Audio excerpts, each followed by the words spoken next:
So Scott, the unbeaten run has come to an end. Game 11, it's finished 3-2 here to St Albans. What were your thoughts on the game in the end?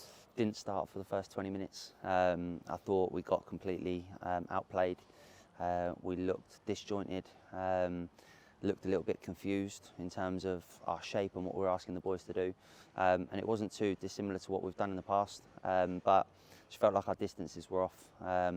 Even sort of like missing tackles in the middle of the pitch, people sort of skipping through 2 or 3 players at a time, and when that happens they're going to find people in good pockets, and they did on a few occasions. We got hurt the first time when one of their lads got on the half turn and slid a ball through, and then the second goal it's not a typical St Albans goal. I think they've made a big clearance. Tyrese has come across and not kind of slowed down.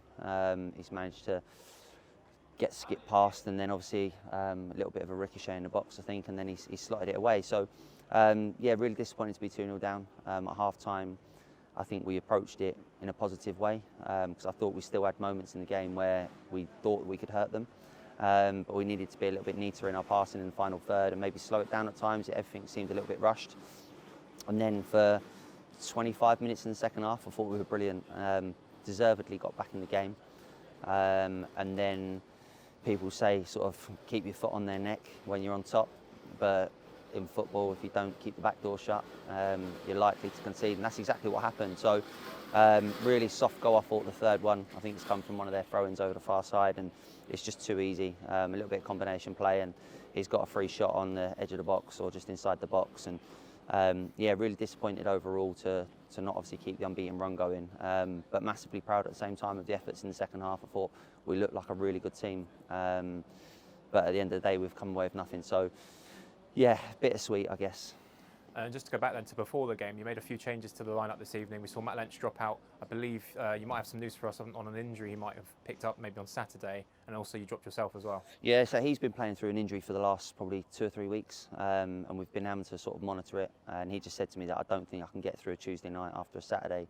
The last week's taken a lot out of the boys, I think Ebbsfleet, and then Saturday it was a mammoth like task or ask. So yeah, just wanted to freshen it up tonight. I don't feel as though there's players that are undroppable in the team. I think other players can come in and do just as good a job, which is a nice place to be in. And yeah, obviously for myself, I'm 35 years old.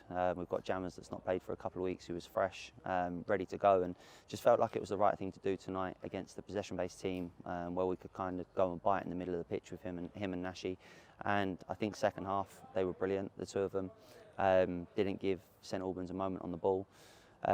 So yeah, that's the reason behind it. And then David himself as well had tight calves, so we couldn't start David from the beginning, which would have been good because he was absolutely outstanding on Saturday. But just one of those nights where felt like it was time to freshen it up, and it almost worked, but obviously gutted that we couldn't get at least a point and keep the unbeaten run going. You mentioned at the start about how we obviously didn't start the game very well. What was it for you that you were seeing out there that wasn't quite working, and then what did you change to rectify that for the second half? Yeah, it's a good question. So we know against St Albans they want to make the pitch as big as possible, and we tried to sort of narrow it off and make the pitch half the size, and condense the play. And I don't feel like we did it. I didn't feel like we got close enough in midfield, and then their wide men were getting out too easily. So second half we just said, right, take the shackles off, be a lot more front-footed, be brave, don't worry what's about in behind you or to the side of you, just go and lock onto the closest man. And I think when we're a front-footed side, like we showed against Ebbsfleet, I think we're a really difficult side to play against. And then that combined showed more quality on the ball. We had people higher up the pitch. We were able to sort of lock them in for the large part of the second half. Momentum was with us, but was I confident that we were going to go and get a third? I wasn't sure, because I felt like they were always dangerous on the counter, but disappointed that we couldn't hold out for a point. I think a point here would have been a great result. They're a really good side. They pass the ball really well. Everyone's confident on the ball. They've got a really good identity, and Nobes has got them playing in a way where I think they'll turn teams over here, maybe 4 or 5 at some point, because they do tire you out and they move you around. Hence why someone like myself tonight, it's probably the right idea to maybe leave me out. Fresh legs with younger people, and I just felt like it was a game that suited them. And when it went to 2, I thought, we've got this right. But yeah, obviously, on the flip side of it, was gutted to lose the unbeaten run. I think that for us is something that we could only have dreamt of after Tunbridge, but we'll have to start another one now, and hopefully that starts Saturday.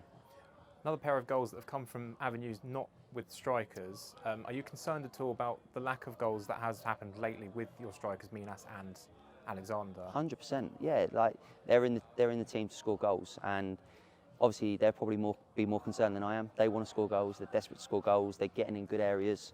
I think Naif's had one blocked as he's gone to shoot this evening, and I thought it was going to be his chance to sort of get a league goal, which I know he's not got in a while.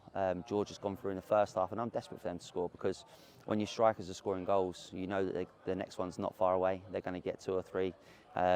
So the good thing is that other people are scoring them. They're all chipping in from all areas of the pitch. I think I counted the other day, I think we've got 13 different goal scorers this year, which is some going.